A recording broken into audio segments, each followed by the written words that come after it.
Welcome back to another UFC fight prediction video.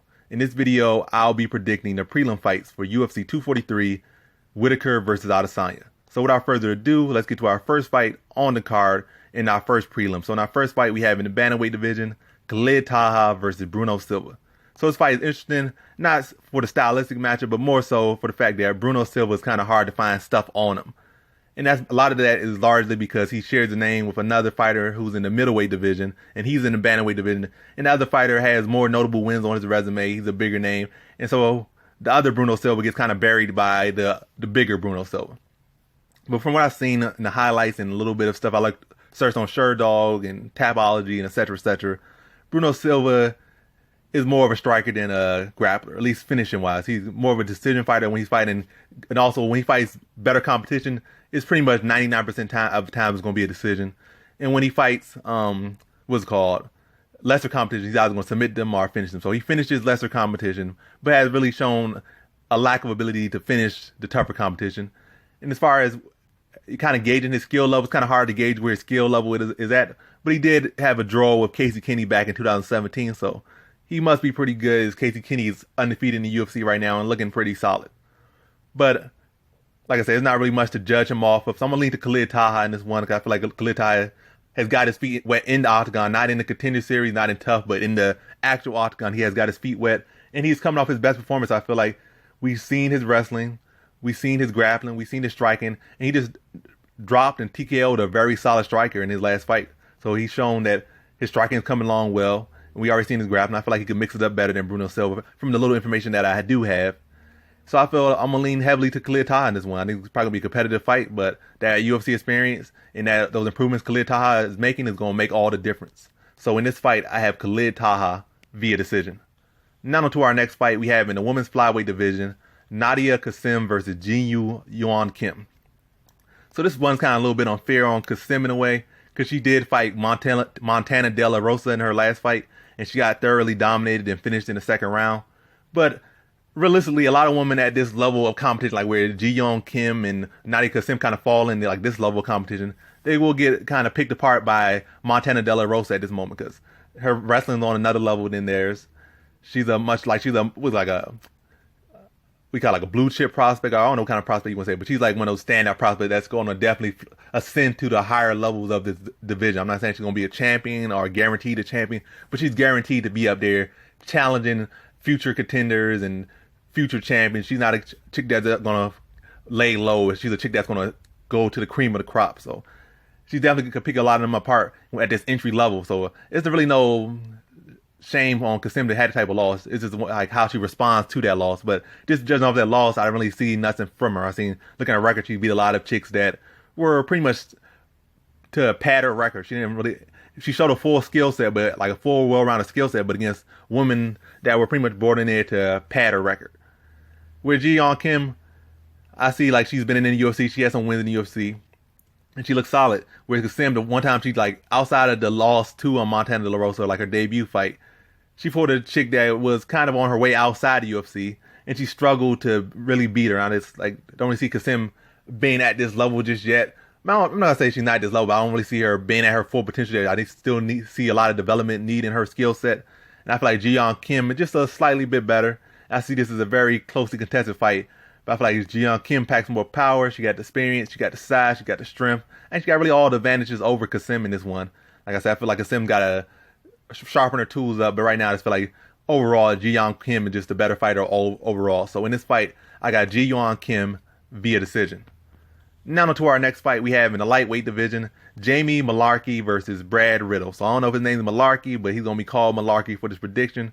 So Jamie Mullarkey, I just seem kind of a run-of-the-mill MMA fight. I don't see nothing spectacular about him, nothing stand out. It's about him. Probably not a fight that's going to stick around and stay in the UFC too long, kind of brought in, then lose like once or twice, then get kicked out and probably never make it back. And that sounds very gloom and doom, but that's how I see it right now. And then as always, these fighters could come out there and prove me otherwise. But right now, that's what I see him. He's on a 2-fight losing streak. He's 8-2 versus 2-0. So on paper, it looks kind of interesting. Like, oh, this guy has more experience. This guy may be undefeated, but he only has 2 fights. Another guy has 8-2. But even looking more into it, Brad Riddell is a really decorated striker. in Glory, kickboxing. I think maybe Muay Thai as well. Been in there with the best. Been in there with what's his name? I'm not gonna say. I'm forgetting the names right now. But he's been in there with a lot of top notch. Oh yeah, John Wayne Parr. You know that guy. They like to show him around MMA a lot. So he's been around the kickboxing scene for a while. He's for a lot of the best guys, a lot of world champions. So Brad Riddell has been in there with some real killers as far as kickboxing game, and he has held his own and even beat some of them. So Brad Riddell's kickboxing is on another level, and he fought Keenan Song, who actually is a very solid striker as far as MMA goes, and he just picked him apart on the feet, ripped him to the body, then TKO'd him. So Brad Riddell certainly is no slouch. And even that fight with Keenan Song, he showed his defensive wrestling. It wasn't perfect, but he was able to get back to his feet, hold his own, defend some shots. So his takedown defense isn't like poor. Certainly could need some improvement, but I think to be like a run-of-the-mill kind of average level like MMA fight, I think this is a good fight for him. I think he can keep him on the feet, defend the takedowns, then pick him apart on the feet. I think he stops him in the second round. So in this fight, I had Brad Riddell via second round TKO. Now to our next fight we have in the women's featherweight division, Megan Anderson versus Zara Farn dos Santos. So looking at this fight, Megan Anderson's kind of coming off a loss, very disappointed. Got taken down and instantly submitted, basically. Taken down, instantly gave her back, and got, I think, choked out. Rear naked choke, I believe, if I'm not forgetting or confusing this with another fight. But she definitely lost her last fight in a very disappointing fashion. But now she's fighting Zara Farn dos Santos. And yes, I think Dos Santos carries a decent enough record. She got that Brazilian flag on her, so you might say, oh, she might be jiu-jitsu, might be that. But looking at the level of competition she fought, it's been far less than stellar, pretty below average, mediocre competition. I don't care how talented you are, coming up, it's gonna be a huge difference jumping up from that padded like level competition to jumping up to a fighter like Megan Anderson. She might not be all that amazing and stuff, but at times she can really turn it on, and her experience can show. I think she has the size, she has skill, and she has experience that Zara Farn dos Santos is going to have a lot of difficulty with. And I think Megan Anderson can keep this fight on the feet, pick her apart on the feet, use that height, use that range, and really make it a tough night for Dos Santos. I think she actually puts Dos Santos away late in the third round. So in this fight, I have Megan Anderson via third round TKO. Now to our next fight we have in the welterweight division, Callan Potter versus Mikey Pitolo. So Pitolo's coming off the Contender Series, put on an impressive performance, just went out there, ripped the dude to the body, and finished him, I think, under a minute or 2 minutes, something like that. First round, pretty quick, and just ran right through him. And that can also be a weakness of his. But let's look at Callan Potter. Callan Potter is a tall, welterweight, lightweight. I think he was in lightweight in his last fight, coming back up to welterweight. I think like 6'1" at 170. That's pretty good height for 170, and real tall for 155. But what I see with Potter, I just don't see nothing really amazing about him. He's tall.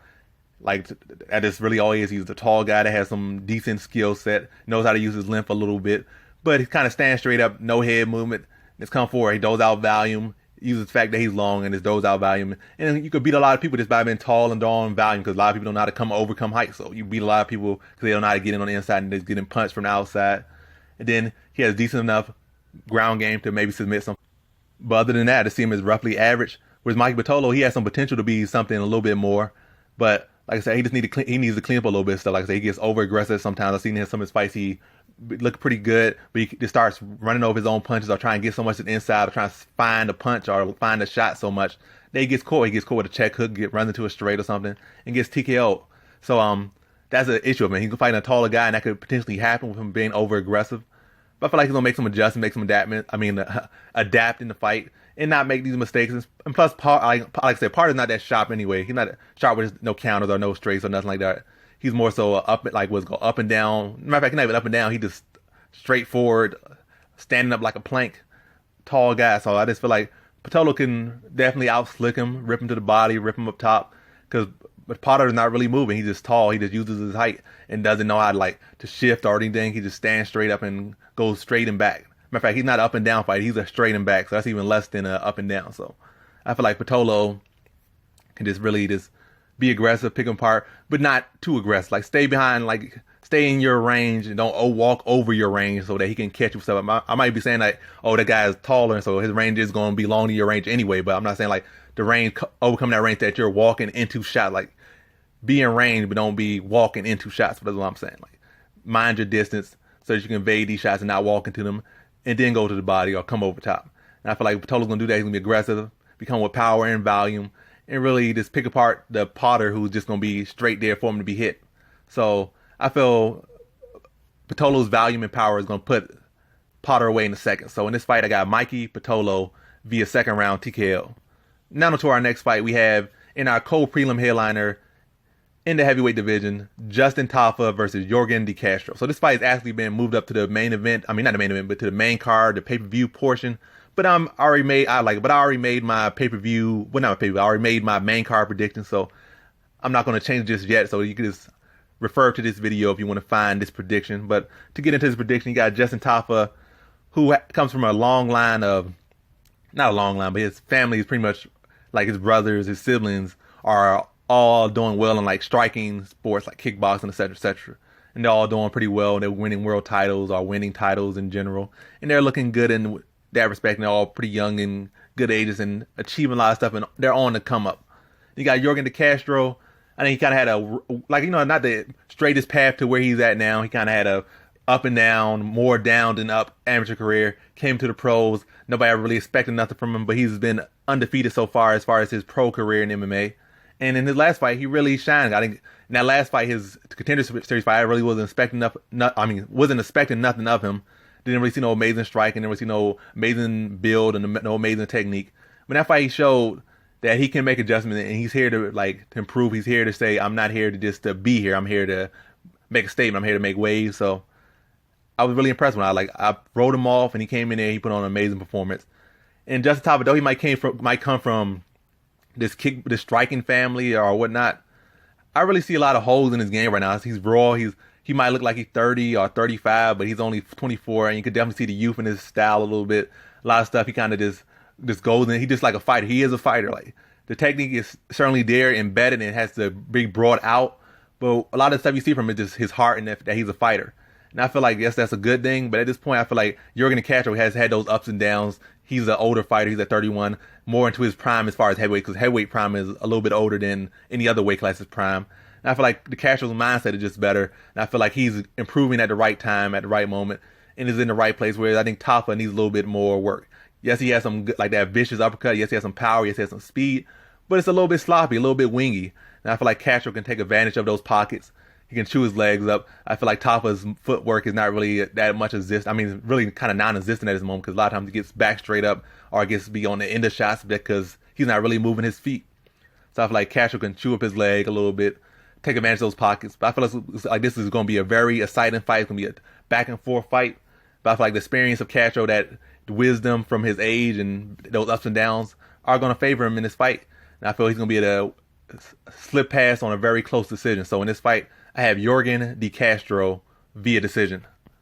Now to our prelim headliner, we have in the welterweight division, Jake Matthews versus Rostem Akmen. So looking at this fight, they're kind of similar fighters in a way. I'm not saying like similar looks, similar this, like they're mirror images of one another, but stylistically wise, they're kind of the same guy. Neither of them are really the most impressive strikers. Both of them have amazing heart. Both of them can grapple. And that's really about it. Like they both might not have the most technical striking, but they can make it work for them. Hell of heart, solid grappling. But I feel like Jake Matthews is the more proven fighter. I think he actually is a younger fighter in this one as well, because he's a very young fighter from what I remember. Still probably sub 26, so he's a very young guy, very active. And he's been in the UFC for a good number of years now and has been able to improve.